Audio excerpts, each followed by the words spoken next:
शुक्लांबरधरं विष्णुं शशिवर्णं चतुर्भुजं प्रसन्नवदनं ध्यायेत् सर्वविघ्नोपशान्तये।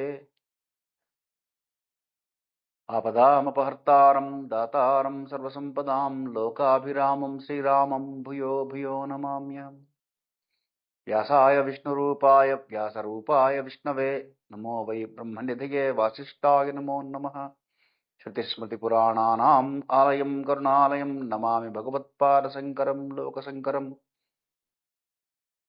गुरुर्ब्रह्मा गुरुर्विष्णुः गुरुर्देवो महेश्वरः गुरुः साक्षात् परं ब्रह्म तस्मै श्रीगुरवे नमः।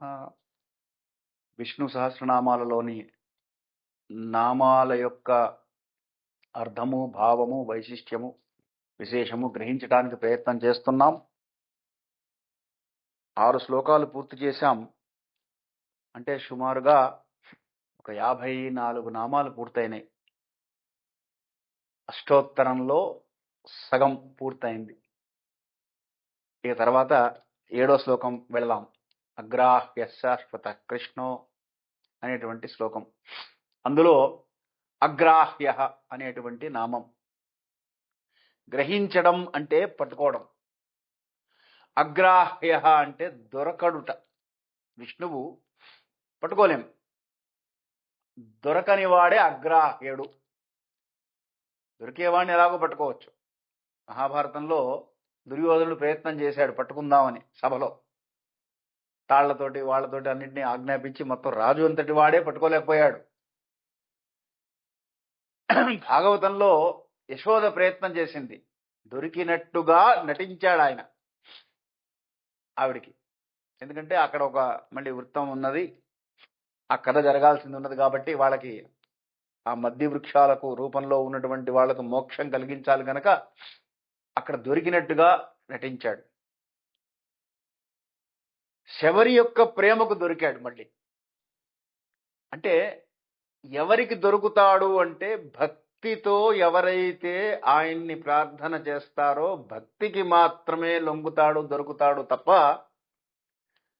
అన్యథా పట్టుకోలేమన్నమాట. ఆ భక్తి భావనతో మాత్రమే ఆయన దొరుకుతాడు. మమ భక్త్యా ఎత్ర గాయంతి తత్ర తిష్టామి నారదా అని. నా భక్తులు ఎక్కడ గానం చేస్తున్నారు నేను అక్కడే ఉంటాను, భక్తులకు వసునై ఉంటాను, భక్త సులభుడనై ఉంటాను. అన్నమయ్య చరిత్ర, త్యాగరాజ చరిత్ర ఇవన్నీ మనం చదివితే త్యాగరాజస్వామిట ఒకసారి ఎక్కడో కచేరీ చేశారు మహారాజా గారి దగ్గర. ఆయన డబ్బులు తీసుకునేవారు గారు కచేరీ చేయడానికి. ఆయన భక్తితో భగవంతుని కోసం అర్పణ చేస్తున్నాననే భావంతో చేసేవారు. అయితే ఆ జమీందారు గారు, మహారాజా గారు జమీందారు గారి ఇంట్లో, ఆ జమీందారు గారు సరే ఆయన ఎలాగో తీసుకోరు అని శిష్యులకి చెప్పారట. అయ్యా వారి పల్లకీలో కింద పెట్టాము, అక్కడికి వెళ్ళిన తర్వాత ఇప్పుడు మేము ఇస్తే వారు ఎలాగో తీసుకోరు, కాబట్టి మీరు అక్కడికి వెళ్ళిన తర్వాత వారికి ముట్ట చెప్పవలసింది అని. సరే అన్నారట వాళ్ళు. శిష్యులు పాపం అరే గురువు గారు ఇంత, ఆయన చాలా వీదరికంలో ఉండేవారు. నిధి చాలా సుఖమా, రాముని సన్నిధి సుఖమా అని నమ్మి కీర్తనలు చేసినటువంటి మహానుభావుడు ఆయన. సరే అక్కడి నుంచి పల్లకీ తీసుకొని బయలుదేరారు. రాత్రి అయింది, అడవిలోకి వస్తున్నారు. శిష్యులు అన్నారట, గురువుగారు ఈ రాత్రిపూట ప్రయాణం అడవిలో ప్రమాదం, ఈ అడవిలో దారి దోపిడీ దొంగలున్నారు, కాబట్టి మనం ఎక్కడన్నా రెస్ట్ తీసుకుని, వాళ్ళకి తెలుసు కదా విషయం, అందుకని వాళ్ళు గురువు గారిని అడిగారు రెస్ట్ తీసుకొని రేపు ఉదయం వెళదామన్నారు. ఆయన అన్నారట మన దగ్గరే ఉంది దోచుకోవడానికి, ఏం కాదు పోదాం పదండి అన్నారు. గురువుగారు ఆజ్ఞ కాదనలేరు. బయలుదేరారు, వెళ్తున్నారు. సగం దూరం వెళ్ళేటప్పటికీ దోపిడీ దొంగలు రానే వచ్చారు. వీళ్ళు వణికిపోతున్నారు, ఆ పల్లకి మాత్రం వెళ్ళిపోతోంది. ఆ దొంగలు వెనకాల వెనకాల వెనకాల వెనకాల వెనకాల వస్తున్నారు. పల్లకి వచ్చేసింది. త్యాగరాజ స్వామి వారు లోపలికి వెళ్ళిపోయారు, పడుకున్నారు. పొద్దున్నే వారు లేచి తలుపులు తీసేటప్పటికి ఆ దొంగలు అక్కడే ఎదురుగుండా ఉన్నారట. ఎవరయ్యా మీరు అన్నారట. స్వామి మేము మీ పల్లకీలో మీరు రాత్రి వస్తున్నప్పుడు మిమ్మల్ని దొంగతనం చేద్దామని వచ్చినటువంటి దారి దోపిడీ వాళ్ళం అన్నారు. ఆయన ఆశ్చర్యపోయి మరి ఏం చేస్తున్నారు ఇక్కడ రాత్రి నుంచి, రాత్రి అంతా ఎందుకున్నారు ఇక్కడ, వెళ్ళిపోకపోయారా అన్నారు. అంటే వెళ్ళిపోదామని అనుకున్నామండి, మేమేమంత పని లేని వాళ్ళం కాదు, ఆలోచన లేని వాళ్ళం కూడా కాదు. దొంగలకి బుద్ధి ఎక్కువ ఉంటుందండి మామూలు వాళ్ళకంటే, మోర్ ఇంటెలిజెంట్. కాకపోతే పర్వర్షన్ అయిపోతుంది. ఆ పర్వర్టెడ్ ఇంటెలిజెన్స్ లో వాళ్ళు అలా చేస్తుంటారు. అందుకని వాళ్ళు అన్నట్ట, నిన్న మీ పల్లకి వెనకాల మిమ్మల్ని దోచుకుందామని మేము వస్తుంటే మాకు వెనకాల ఇద్దరు కనిపించారండి, బాణాలు పట్టుకొని మీకు కాపలా కాస్తూ. ఏమి దివ్య మంగళ రూపం అండి వాళ్ళది. ఆ సుందర రూపాన్ని ఒక్కసారి చూసి వెళ్ళిపోతామండి, వాళ్ళని మళ్ళీ ఒకసారి పిలిపించండి, వాళ్ళని రమ్మనండి, ఒకసారి చూసి వెళ్ళిపోదామని ఆగిపోయామండి రాత్రి అన్నారు. ఆశ్చర్యపోయారట, వలవల వలవల ఏడ్చారు త్యాగరాజ స్వామి. ఆ దొంగలకు మాత్రం కనబడి రామలక్ష్మణులు ఇద్దరు ఈయన భక్తికి వసలై ఉన్నారు. ఎట్లా పట్టుకోవాలి అంటే అట్లా పట్టుకోవాలి, అంతే తప్ప అగ్రాహ్య ఇంద్రియాలతో కానీ ఐహికమైనటువంటి వస్తువులతో కానీ. బెంగళూరు నుంచి లారిడి పూలు తెప్పించి పూజ చేశాను, 1,00,000 బిల్వార్చనలు, 1,00,00,000 బిల్వార్చనలు చేశాను, దాంతో దొరకడు స్వామి. స్వామి దొరికేది మనస్సుతో, హృదయంతో, భక్తితో పట్టుకోవాలి. కాబట్టి అగ్రాహ్య. తర్వాత నామం శాశ్వత, సర్వకాలములందు ఉండేవాడని అర్థం. ఇప్పుడున్నాడు, అప్పుడు లేడు, కృతయుగంలో ఉన్నాడు, త్రేతాయుగంలో లేడు, ద్వాపరయుగంలో ఉన్నాడు, కలియుగంలో లేడు. కొంతమంది అంటుంటారు కలియుగంలో దేవుడు ఎక్కడున్నాడండి అని. అన్ని యుగాలలో ఎప్పుడూ ఉండేటువంటి వాడే భగవంతుడు. కాబట్టి ఆయన శాశ్వతుడు. అజో నిత్య శాశ్వతోయం పురాణ అని గీతావాక్యం. ఏదైతే శాశ్వతంగా నిత్యముగా ఉంటుందో అది భగవత్ స్వరూపము, అది పరమాత్మ సత్యము, అది పరమాత్మ స్వరూపము, అది విష్ణు స్వరూపం. కాబట్టి శాశ్వతుడు, నిత్యుడు అయినటువంటి వాడు విష్ణు భగవానుడు. అందువల్ల శాశ్వత. తర్వాత నామం కృష్ణ. ఈ కృష్ణనామానికి చాలా వ్యాఖ్యానాలు చేశారండి. కర్షతి చిత్తమితి కృష్ణ అంటుంది అమరకోశం. అమరకోశంలోనే 4-5 వ్యాఖ్యానాలు ఉన్నాయి కృష్ణ అనే శబ్దానికి. కర్షతి చిత్తమితి కృష్ణ అంటే భక్తుల చిత్తాలను ఆకర్షించేటువంటి వాడు కృష్ణుడట. అందుకే చూడండి, తిరుమల వెంకటేశ్వర స్వామి దగ్గరికి వెళ్ళి దర్శనం చేసుకొచ్చి బయటికి రాగానే మళ్ళీ వెళ్ళాలనిపిస్తుంది. ఆ ఆకర్షణ అటువంటిది. కాబట్టి అది కృష్ణ స్వరూపం. సర్వం కరోతీతి కృష్ణ. ఇంకొక నామం చెప్పారు, ఇంకొక అర్థం, అన్ని సమస్తమును చేసేటువంటి వాడు కృష్ణుడు. కృష్ణుడు అంటే ఎవరు అంటే అన్ని చేసేవాడు ఆయన. దైత్యాకర్షీతి కృష్ణ. దైత్యులను అంటే రాక్షసులను నలిపివేసేటువంటి వాడు. కంసచాణూరమర్దనం దేవకీ పరమానందం కృష్ణం వందే జగద్గురుం అంటాం కదా. కంసచాణూరులు అనేటువంటి రాక్షసులను నలిపివేసినటువంటి వాడు, అది కృష్ణ శబ్దానికి అర్థం. మామూలుగా మనందరం చెప్పుకునేటువంటి వాడు నల్లని వాడు అని చెప్పుకుంటాం కదా. కృష్ణవర్ణాత్ కృష్ణ, ఇది కూడా ఒక అర్థం చెప్పారు దీనిలో కూడా. కృష్ణవర్ణాత్ కృష్ణ అంటే నల్లని వాడు, పద్మనయనంబుల వాడు, కృపారసంబుపై చెల్లెడి వాడు. పోతన భాగవతంలో పోతన గారు చక్కగా వర్ణించారు దాన్ని. మోళి పరిసర్పిత పింఛము వాడు, నవ్వు రాజిల్నిడి మోమువాడు అని చెప్పుకుంటూ వెళ్ళారు ఆయన. కాబట్టి అది కూడా కృష్ణుడే. కృష్ణ అంటే వీటన్నిటికీ కృషి నా. వ్యాస భగవానుడు వేరే వ్యాఖ్యానం చేశాడు కృష్ణ అనే శబ్దానికి. వ్యాసుడి నోట్లో వచ్చినటువంటి మాట కృషి నా. కృషి అంటే ఉనికి అని అర్థం, ఉన్నది, ఉనికి స్థానం అనమాట కృషి అంటే. కృష్, కృషి కాదు కృష్, కృష్ అనా. సో కృష్ అనే శబ్దానికి ఉనికి అని అర్థం, అంటే ఉన్నది అని అర్థం. అనా అనే శబ్దానికి అది చిదానంద వాచకం అంటారు. అంటే ఎప్పుడు ఆనందాన్ని, అంటే ఉన్నటువంటి వాటన్నిటికీ కూడా చిదానంద రూపముగా ఉంచేటువంటి శక్తి కలిగినటువంటి వాడు, ఉండేటువంటి వాడు. కృష్ణ అంటే ఎప్పుడు చిదానంద రూప శివోహం శివోహం అన్నారు. అందుకని ఆ చిదానంద రూపాన్ని అందిస్తూ తాను ఆ చిదానంద రూపుడై ఉండేటువంటి వాడు కృష్ణ. చాలా కృష్ణుడి మీద చాలా ఉన్నాయి, చాలా విశేషంగా చెప్పుకోవచ్చు మనం. అన్నమాచార్యుల వారు కూడా నవనీత చోరా నమో నమో అని ఆయన కూడా కీర్తనలు చేశారు. అందుకనే కృష్ణ పరమాత్మ ఏమన్నాడు, సర్వధర్మాన్ పరిత్యజ్య మామేకం శరణం వ్రజ అహం త్వా సర్వపాపేభ్యో మోక్షయిష్యామి మా శుచ. నాయందు మనస్సు నిలుపు, అన్ని ధర్మములను వదిలిపెట్టు. ధర్మములు అంటే కర్మలు కాదు, కర్మ వేరు ధర్మం వేరు. చేసే పనులు వదిలిపెట్టేసి నా దగ్గరే కూర్చో అని ఆయన చెప్పలా. చేసేటప్పుడు ఆ చేసే పనిలో నన్ను యోగస్థం కురు కర్మాణి అని చెప్పాడు. కాబట్టి పనులు చేసుకుంటూ ఆయన్ని స్మరణ చేసుకుంటూ గడపాలి. మామేకం శరణం వ్రజ. పని జరిగింది కృష్ణ పరమాత్మ, నీ యొక్క దయ వల్లనే జరిగిందయ్యా అనగలగాలి. జరగలేదు కృష్ణ పరమాత్మ, నువ్వు జరిపించుకోదలుచుకోలేదు, అది జరగలేదు అంతే. ఇలాంటి భావన వచ్చినప్పుడు సర్వధర్మాన్ పరిత్యజ్య మామేకం శరణం వ్రజ. అటువంటి వాళ్ళకి అహం త్వా సర్వపాపేభ్యో మోక్షయిష్యామి, అన్ని పాపముల నుండి విముక్తి కలిగిస్తున్నా అన్నాడు అని భగవద్గీతలోని ఇంకో మాట కూడా చెప్పాడు. మన్మనామమ మద్భక్తో మధ్యాజీమాం నమస్కురు మామే వైశ్యయుక్త్యేవం ఆత్మానం మత్పరాగణ. అందుకని మనస్సు నాయందు నిలుపు. మన్మనామవ మద్భక్తో, నా భక్తులైనటువంటి వారందరూ కూడా మనస్సు నాయందు నిలుపుతారు, నాకు నమస్కరిస్తారు. మధ్యాజీమాం నమస్కురు, నన్నే పూజిస్తూ ఉంటారు. అటువంటి వాళ్ళని నేనే తరింపజేస్తూ ఉంటాను అన్నాడు. యతః కృష్ణో తతో జయ.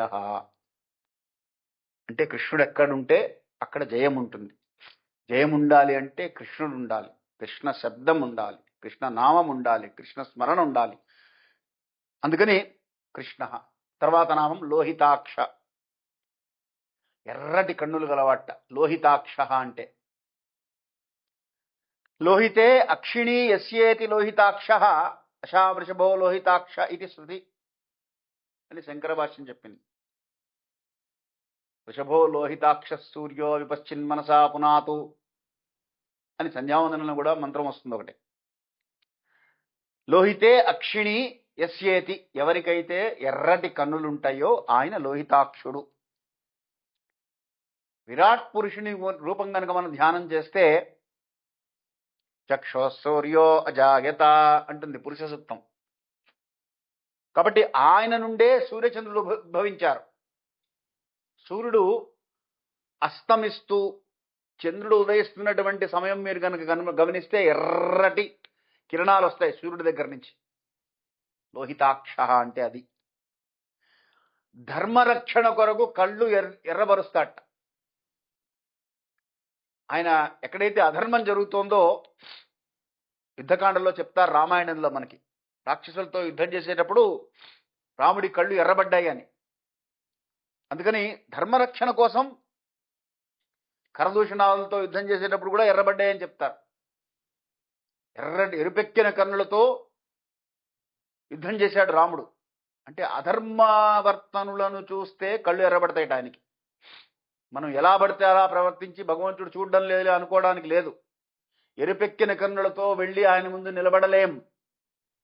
అందుకని లోహితాక్ష.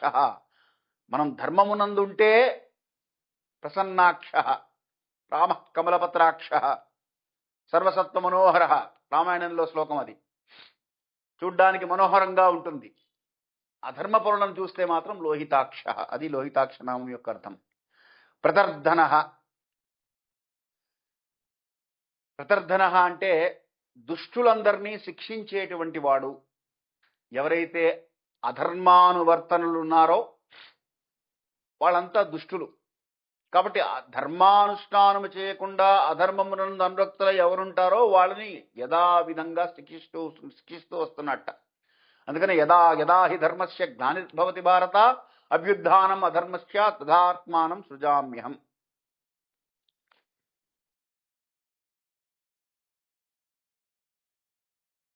ఎప్పుడెప్పుడైతే ధర్మానికి హాని కలుగుతుందో యదా యదా హి ధర్మస్య గ్లానిర్భవతి భారత అభ్యుత్థానం అధర్మస్య, ధర్మాన్ని ఉద్ధరించడానికి అధర్మం జరుగుతుంటే దాన్ని అణిచివేయడానికి ఆత్మానం సృజామ్యహం, మళ్ళీ మళ్ళీ పుడుతూ ఉంటాను. కాబట్టి ప్రదర్తన అంటే దుష్ట శిక్షణ చేసేటువంటి వాడు.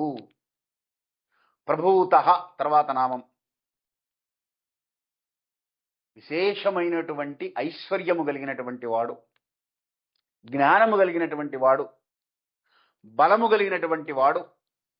అంటే అన్డిఫైనబుల్. ప్రభూత అంటే మనం ఇంత అని చెప్పలేం ఆయనకి. ఆయన ఐశ్వర్యం కానీ, ఆయన జ్ఞానం కానీ, జ్ఞాన ఐశ్వర్యాది గుణై సంపన్న అని శంకర భాష్యం చెప్తోంది ఈ నామానికి వ్యాఖ్యానం. శ్రీకృష్ణుడుగా జన్మించి స్వామి దుష్ట సంహారం చేశాడు. దాంట్లోనే ఆయన సర్వశక్తిమంతుడై తన సర్వజ్ఞతను నిరూపించాడు. మనం గనక భాగవతము భారతము రెండు చదివితే మనకు మొత్తం అర్థమవుతుంది ఇదంతా. జ్ఞానాది గుణాలతో పరిపూర్ణుడై కనిపించాడు. ఎక్కడ బలప్రయోగం చేయాలో అక్కడ బలప్రయోగం చేశాడు, ఎక్కడ ఐశ్వర్యం అందించాలో అక్కడ ఐశ్వర్యం అందించాడు, ఎక్కడ జ్ఞానాన్ని ప్రసాదించాలో అక్కడ జ్ఞానాన్ని ప్రసాదించాడు. ఆ అవతారంలో మనకి లక్షణాలన్నీ కనబడతాయి. కాబట్టి ప్రభూత.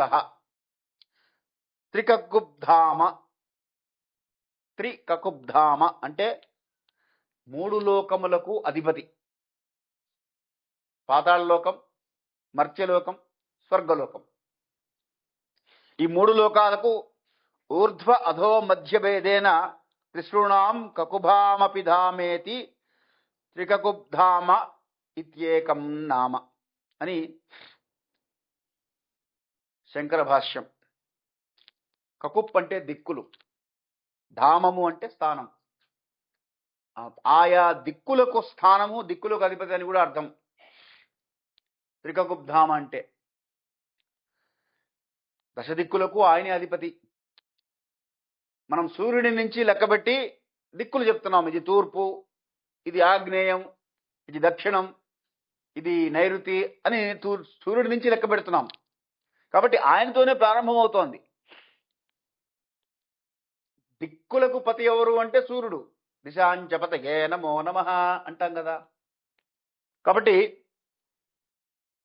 ఆ రుద్రుడుగా భావిస్తున్నటువంటి సూర్యుడు ఏకో దేవ శివోవా కేశవోవా. కాబట్టి విష్ణువే అందులో సూర్యుడిగా ఉంటూ త్రికకుబ్ధామ మూడు లోకాలకు అధిపతిగా ఉంటూ పాదోస్య విశ్వభూతాని త్రిపాదశ్యామృతం దివి త్రిపాదో ఉదేత్ పురుష పాదో అశ్వేహ భవాత్ పునః అని పురుష సూక్తంలో చెప్తాం. మూడు పాదాలు పైనే ఉన్నాయట భగవంతుడివి, ఒక్క పాదమే భూమి మీద ఉంది. ఈ లోకంలో ప్రాణులలో ప్రవేశించింది ఒక వంతు. ఆయన శక్తిలో, ఆయన జ్ఞానములో, ఆయన ఐశ్వర్యంలో ఒక పాదము అంటే ఒక కాలాన్ని కాదు, ఒక వంతు. ఒక వంతు మాత్రమే భూమి మీద ఉంది, మిగతా మూడు పాదాలు అక్కడే ఉన్నాయట. ఇదం విష్ణు విచక్రమే త్రేధా నిదదే పదం అని ఋగ్వేదంలో ఒక రుక్కున్నది. విష్ణువు ఈ జగత్తులో ఈ విధంగా 3 అడుగులు వేశాడు అంటుంది. అందుకని త్రికకుబ్ధామ. అంతేకాదు జీవుడి యొక్క జాగృత్ స్వప్న సుషుప్త అనేటువంటి 3 అవస్థల్లో కూడా విష్ణువు నిక్షిప్తమై ఉన్నాడు. త్రికకుబ్ధామ అంటే 3 అవస్థలు, 3 స్థాయిలు, 3 లోకాలు, 3 దిక్కులు, 3 అన్నీ ఏవైతే 3తో వస్తాయో 3 గుణాలు, వీటన్నిటిలో కూడా భగవంతుడు వ్యాప్తి చెంది ఉన్నాడు. కాబట్టి త్రికకుబ్ధామ విష్ణువు అలా వ్యాప్తి చెంది ఉన్నాడు. తర్వాత పవిత్రం. పవిత్రం అంటే మాట మీకు అర్థమైపోయింది. పరిశుద్ధంగా ఉండేటువంటి వాడు, పరిశుద్ధంగా ఉంచేటువంటి వాడు, పరిశుద్ధంగా చేసేటువంటి వాడు, పరిశుద్ధిని కలిగించేటువంటి వాడు. ఏన పునాతి యోవా పునాతి ఋషి దేవతావా తత్ర పవిత్రం. పవిత్రాణం పవిత్రం యో మంగళానాం చ మంగళం అని మొదలే చెప్పుకున్నాం విష్ణు సహస్రనామం ప్రారంభంలోనే. మనం పవిత్రమైనటువంటి స్వరూపము. అయితే గీతలో ఒక మాట చెప్తారు, నహి జ్ఞానేన సదృశం పవిత్రమిహ ముచ్యతే.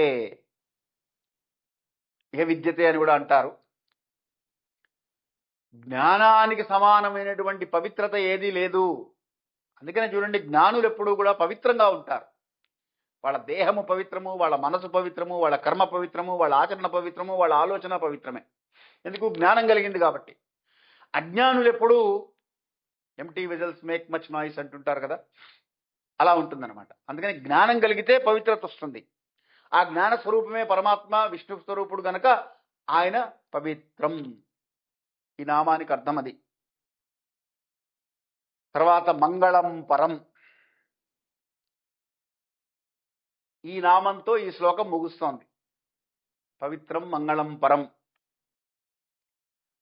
స్మరణ మాత్రం చేత అశుభాలను తొలగించి శుభాలను ప్రసాదించేటువంటి వాడు గనక మంగళం పరం. ఇక్కడ శంకర భాష్యం కొంత పెద్ద వ్యాఖ్యానం చేసింది. అశుభాని నిరాచష్టే తనోతి శుభసంతితం స్మృతి మాత్రేణ యత్పుంసాం బ్రహ్మ తన్మంగళం పరం. ఇది విష్ణో పురాణవచనాత్ కళ్యాణ రూపోత్వాత్ వా మంగళం పరం సర్వభూతేభ్య ఉత్కృష్టం బ్రహ్మ మంగళం పరం ఇత్యేక పదం నామ సవిశేషణం. ఈ ఒక్క పదానికి విశేషణం ఏమిటి అంటే, నారాయణుడి కంటే మించిన మంగళ రూపం లేదు. ఆ స్మరణ మాత్రం చేత మంగళత్వాన్ని కలిగిస్తాడు. మంగళ రూపమైనటువంటి వాడు, మహనీయమైనటువంటి గుణాలు కలిగినటువంటి వాడు కనుక మంగళం కోసలేంద్రాయ మహనీయ గుణాత్మనే చక్రవర్తి స్తనూజాయ సార్వభౌమాయ మంగళం అని మంగళవాక్యాలు పలుకుతూ రూపసంపన్న లక్ష్మీం సౌకుమార్యం సుభేషతాం దదృశ విస్మితాకార రామస్య వనవాసిన అని అరణ్యకాండలో ఒక శ్లోకం వస్తుంది.